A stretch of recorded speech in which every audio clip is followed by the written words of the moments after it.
The level of tariff increases announced so far is significantly larger than anticipated, and the same is likely to be true of the economic effects, which will include higher inflation and slower growth.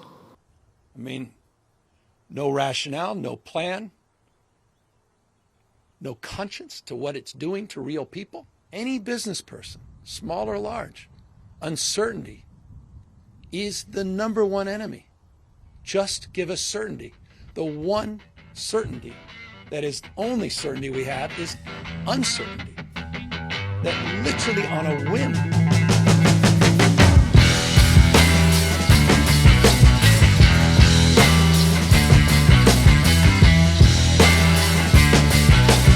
Hello and welcome back to Tracking Trends. We are back to talk about America again and Donald Trump again. Last week, the US president announced a 90-day pause on the reciprocal tariffs, except for China, where he has gone ahead and more than doubled the tariffs that he had imposed earlier. Now, China faces a 245% tariff on everything that it exports to the United States. Overnight, the government of California and its governor, Gavin Newsom, they filed a lawsuit challenging Trump's tariffs, terming them as illegal and unconstitutional. Around the same time, the US Fed chief, Jerome Powell, was speaking at the Economic Club of Chicago, where he warned that the tariffs were going to push up inflation further and slow growth. And that wasn't taken kindly by the stock markets. Today, Trump has begun his day threatening that he's going to fire Jerome Powell. I have Indrani Bagchi joining me to talk about what is happening in the United States and more. Indrani is the chief executive of the Ananta Centre. It's a New Delhi-based foreign policy think tank, rather a premier foreign policy think tank of the country. And she's just back from Washington. So Indrani, welcome to our show. And thank you, Rajesh.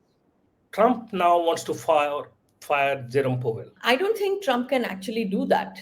There is, I think, a law in the US that prevents presidents or the executive from being able to fire the the Fed. And I think if you are talking of what's happening recently, I saw the Treasury Secretary, the US Treasury Secretary, Scott Bessent, has just warned the White House that quite openly that trying to fire Trump would roil the markets even further than it already is.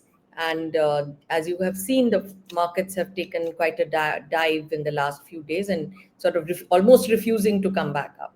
A few minutes ago, I checked, Dow Jones was down 1.3%. Dow Jones went down 1.7% yesterday. The Nasdaq Composite Index was down 3%. I haven't checked about it today. It must also be down. Now, you said the law doesn't permit Trump to fire the Fed chief. But then Trump is a person who makes his own laws. And that brings us to the other thing that happened overnight, where the governor of California, Gavin Newsom, and his government filed a lawsuit saying these tariffs are illegal because the Constitution doesn't allow the president to impose these tariffs by invoking emergency measures. They can only be done when they are routed through the Congress, which is what Trump hasn't done. How do you see the implication of the California lawsuit? Well, please understand that Gavin Newsom is, this is not just a mere lawsuit against the presidential use of the International Emergency Economic Powers Act, or I think it's called IEEPA, which is a 1977 law. But I don't think this is a very just a simple sort of suit against the president's executive authority or executive action. Please understand that Gavin Newsom is also understood to be pitching to be the Democrat candidate for 2020 for the 2028 campaign. And when you see the political atmosphere, there are very strong overtones of politics as well. So I think politics cannot be too far away when the governor of a state like California, which I think is contributes to about 14 or 15% of the U.S. economy, um, fires a suit against the President of the United States. It's got 40 million people living in Yeah. California. Its GDP is higher than most countries around the world, except for Japan, China, and Germany. So there is politics in it, and as you said, Newsom is a front runner to be the Democrats' presidential candidate in 2028. But do you think there is merit in this lawsuit that they have filed? Because they specifically say the IEEPA, if we may say, it really doesn't even talk about tariffs that can be part of emergency measures. So the thing is, if I understood it right, it is emergency powers that the president uses, which gives him very wide authorization. And just because they haven't been used for tariffs before doesn't mean they can't be used for tariffs now. Tariffs are another way of describing sanctions, and they have been used to impose sanctions for many years. So it's not like they haven't been used. I mean, you can narrate a set of tariffs differently. Because look at it. I mean, 245% tariffs, as you just said, on China. It's almost like sanctioning China. Yeah. So if that is allowed by the IEPA, tariffs, I mean, as a clever lawyer can argue that tariffs are also covered by the IEPA. Yeah, so the ball is in the court's In court. the court. Huh. In the court's But court. I don't know if you saw this. There was a recent video of the president with meeting all the governors of the different states, and he called out. I think it was the governor of Maine, and asking her whether she would follow his instructions, and she said, "I will only follow state laws and federal laws." And he said, "Well, you will not get federal funding if you don't listen to me." And she said, "Okay, we'll see you in court."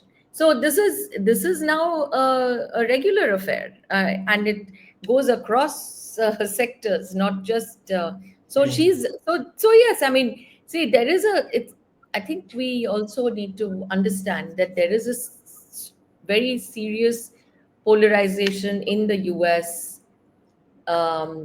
Political polarization, cultural polarization, ideological polarization.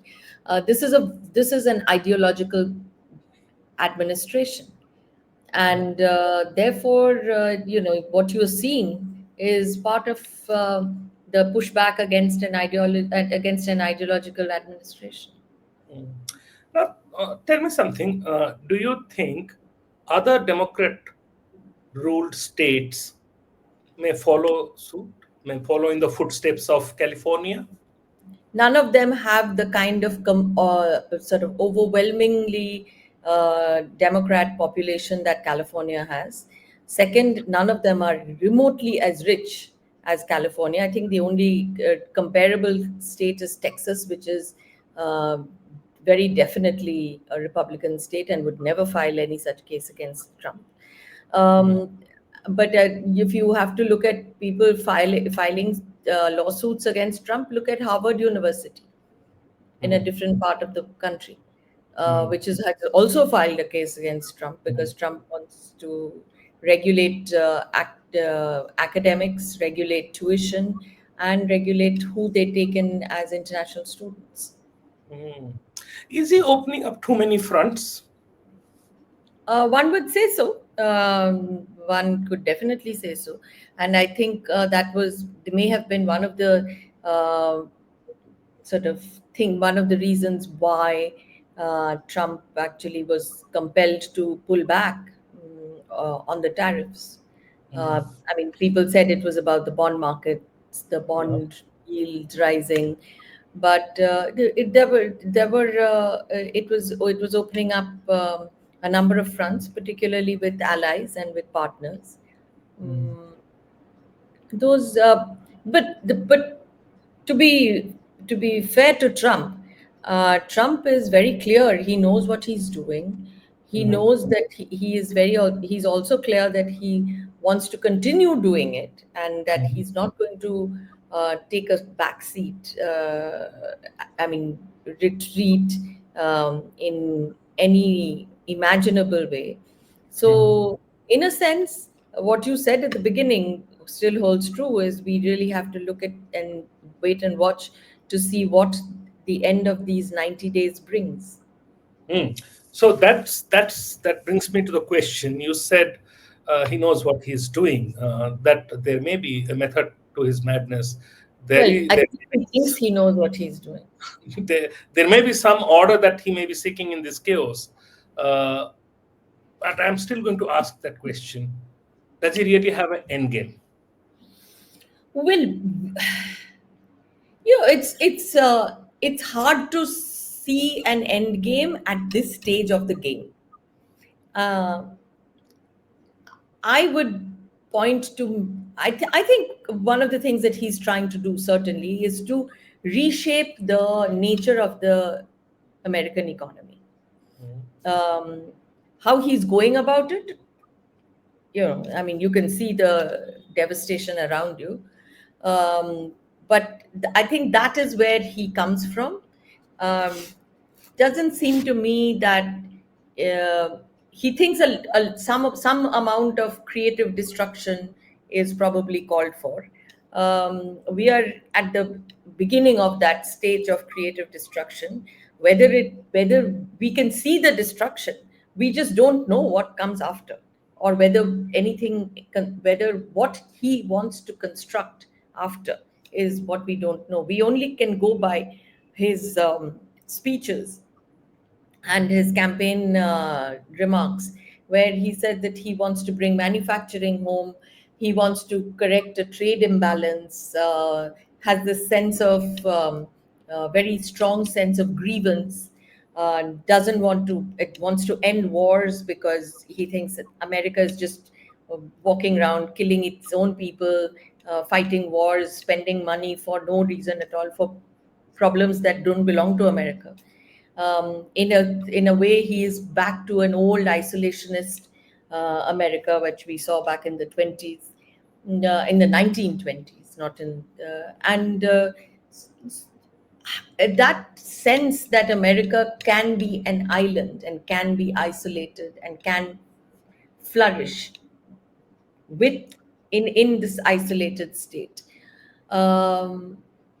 That seems to be something that he's quite taken with. What's going to happen in the 90 days that the tariffs have been paused?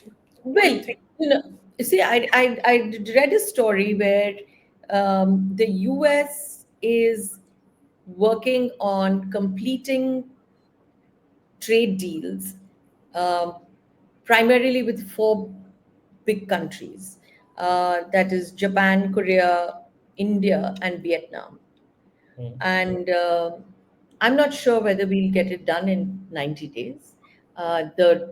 If you remember the February 13 joint statement between Prime Minister Modi and President Trump, I think they said that the first tranche of a bilateral trade agreement between the US and India would be ready by the fall of 2025. And that's around the time President Trump is that's around the time that President Trump is supposed to visit India for the Quad summit. But Japan is their closest treaty ally. So is Korea, and so is Vietnam. I'd say that that's what we read, that they were negotiating deals with these 4 countries. Now, whether they do this in 90 days or whether that gets an extension, we have no idea. Honestly, nobody has an idea. So now Trump also said that there are more than 70 countries who are very keen to have these trade deals. But beyond that, we haven't seen anything, we haven't heard anything. Negotiations generally don't happen in public. I mean, you look at the Japanese negotiation, the Japanese chief negotiator spent 50 minutes with Trump personally behind closed doors and 75 minutes with the negotiating team. So clearly, they understand that in the Trump world, they negotiate at the top level. They don't negotiate bottom up, which is very different where China is concerned. China negotiates bottom up, and China is also making noises that, if you are respectful to me and if you don't sort of say horrible things about China, then and if you stay away from Taiwan, we can start working on a deal. And but we don't see anything beyond that. Now, with the developments that have happened after he paused tariffs, things Yeah. like the lawsuit in California, things like the backlash from Harvard, and the Mm. Harvard alumni is a very powerful group, probably the most powerful group in the United States, both in Sure. politics and economy and business. And the chaos around other things. Do you think all these countries that Trump is trying to now hammer out a deal, they might have gotten a little bit of upper hand? They might be encouraged to harden their stance. For instance, India was talking about zero for zero tariff initially, but not now after Trump chose to pause tariff because that's taken as Trump has somewhat blinked. That's how many people see it. Well, in a sense, Trump has blinked. But uh, I don't know if any serious government thinks that this is not no longer, I mean, that the pressure is off them, and that they need not go ahead with the negotiations. I think there is very serious negotiations going on both sides, certainly for India.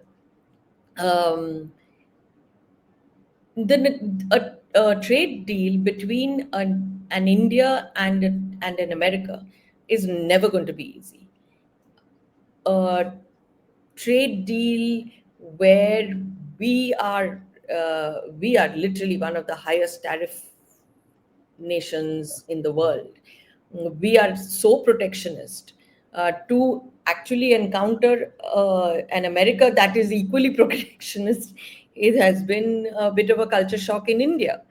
And so the zero for zero basically means that I will reciprocate whatever you have. So not everything in America is zero. And are you willing to give so many things that are there is that tussle going on within India as well. It's not merely the large industries or the large sectors like automotives or textiles that would be impacted. There would be small farmers impacted, there would be dairy that would be impacted. And the for Indian industry too, um, this is an inflection point. Mhm. And I think the government has been quite vocal in telling them that you need to be a lot more competitive and you need to be not be afraid of competition. I think it works both ways. I mean, the government too has imposed this government has imposed more tariffs than previous governments. Yeah. So it's not like government is suddenly has always been pro competition, etc. They're also getting into these negotiations because they're also, I mean, this is no longer an option. This Mhm. kind of piling tariffs on tariffs and protecting domestic industry, it's not working. So whatever works, I mean, whatever happens, we will not escape the turbulence of the transition. So you mentioned four countries that the US is very seriously looking at uh, in terms of clinching a trade deal: India, Japan, South Korea, and Vietnam. Uh, we know that Japan, Vietnam, and South Korea are also talking to China, or at least being talked to by China. there are simultaneous talks happening there. Are we talking to China also? No, Or should we I mean, be talking to China? but I don't know if you noticed, but China's. I mean, you must understand. I think we need to that we are in a world where trade is no longer just trade. Trade is tied up with security because the world is different. Japan may be talking to China, and remember, Japan has thousands of um, companies and factories and manufacturing facilities and designing facilities and assembly facilities in China. They are the biggest source of semiconductor component exports to China. So Japan hurts in a very different way. Yet Japan also knows that its biggest strategic adversary is China. In a sense, Japan has to make that choice. And Trump is pushing them to make that choice. And that choice will be very tough for Japan. Very tough. You can see, I mean, the Prime Minister's Japanese Prime Minister Ishiba has been holding cabinet meetings every day because they are struggling. They don't. Same with Korea. Remember, Korea is equally dependent on America for its security. America just the other day removed the theater high altitude the THAAD missile interceptors. South Korea's worry is twofold, threefold: North Korea, China, and Japan. So not like anybody, when they are saying that, oh yeah, America doesn't really work for us anymore, let's go to the Chinese. That's not going to happen because there are other, and the same for India. I mean, I don't know if you noticed, but Chinese FMCG companies are slowly coming around to the view that it may be better for them to take minority stakes in joint ventures in India. That's just something Chinese companies had not agreed to so far. Um, Now they are sort of exploring that idea. Yeah. So tariffs will impact people in different ways. We cannot say that we will not be impacted. We will be impacted quite heavily. So where do you think things stand vis-a-vis India? Look, we are we are not a problem country for Trump, for the US. Forget Trump. Politically For speaking. huh. We are not a problem country. The problem, we have more or less converging interests with America, and I'm not saying with Trump, but with America.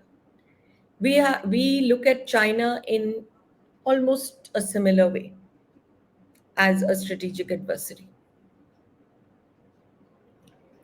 So we are actually much more familiar and much closer than many people realize. But we are not a treaty ally. We will never be one.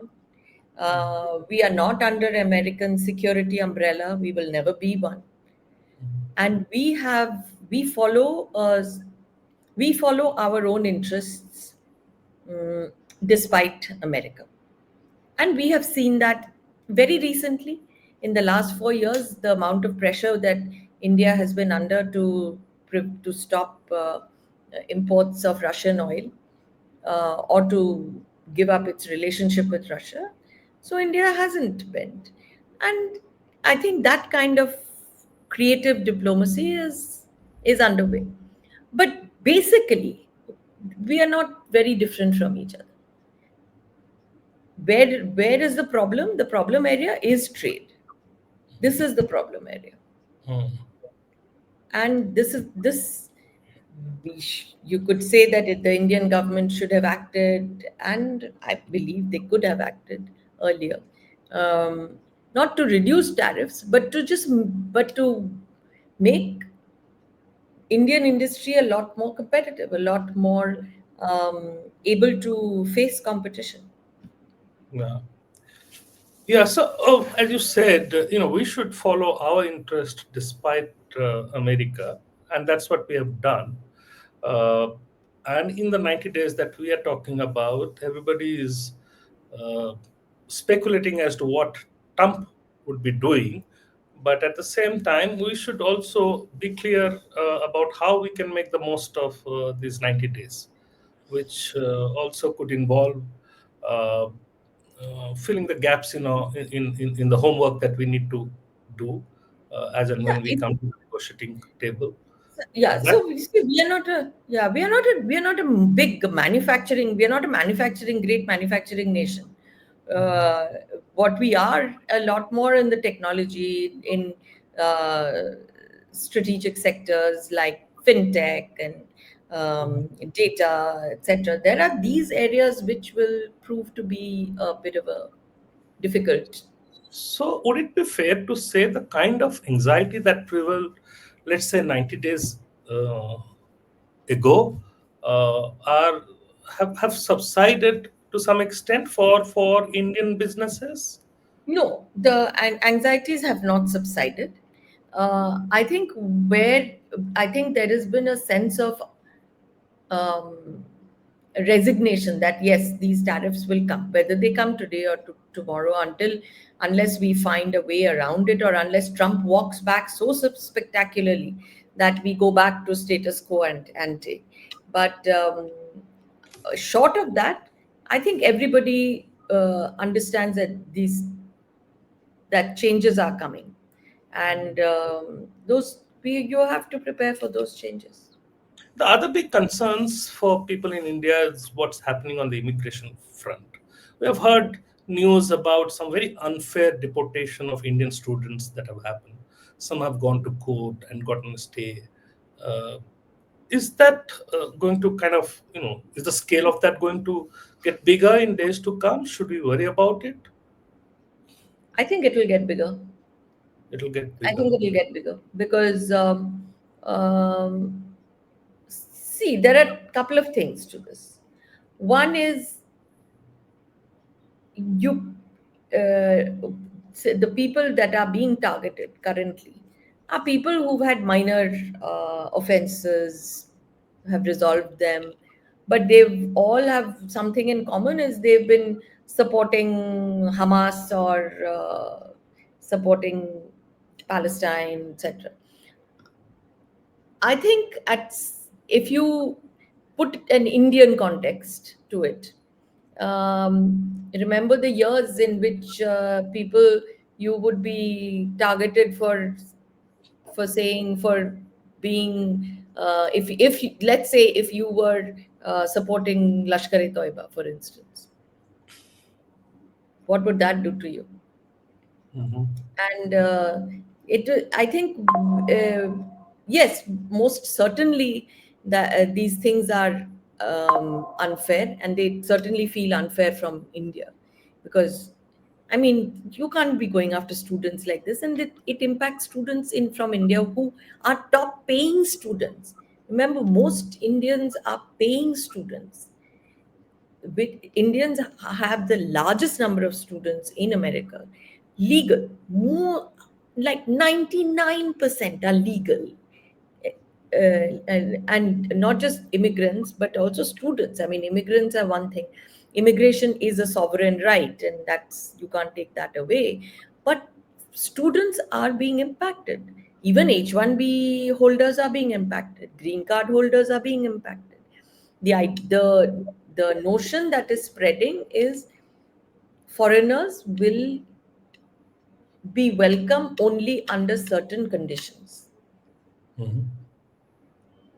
So, when as we negotiate a trade deal, and assuming that there is a more conducive environment that would kind of follow in these 90 days, uh, you think is there a scope for India to tie it up with also certain getting certain other things from the US side in terms of a little more security for the many service professionals who are employed in the United States, uh, Indian student community. Is there a way, channel through which you can work that out? Is there a role that the government can play proactively?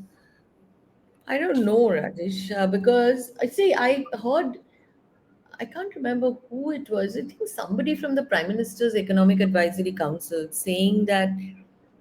I mean, I read a remark by him to say, and I cannot remember who it was, to say that we Indian students are paying students, and that is an economic value, has an economic value.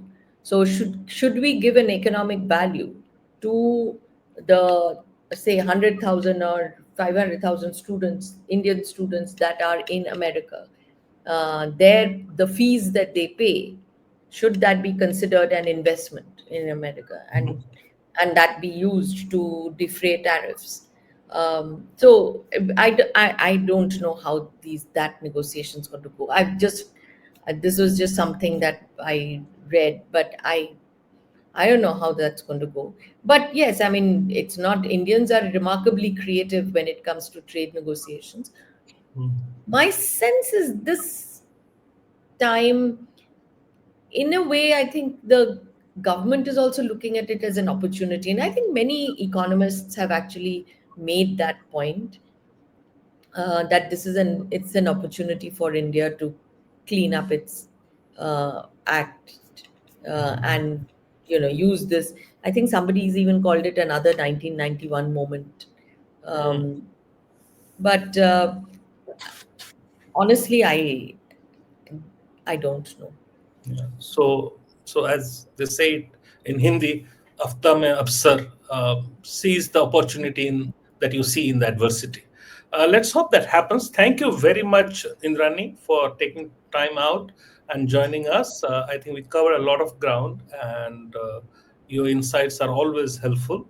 And Thank to the audience, my request: if you have liked our conversation, please subscribe to my channel, press the bell button, and keep coming back to us. Thank you.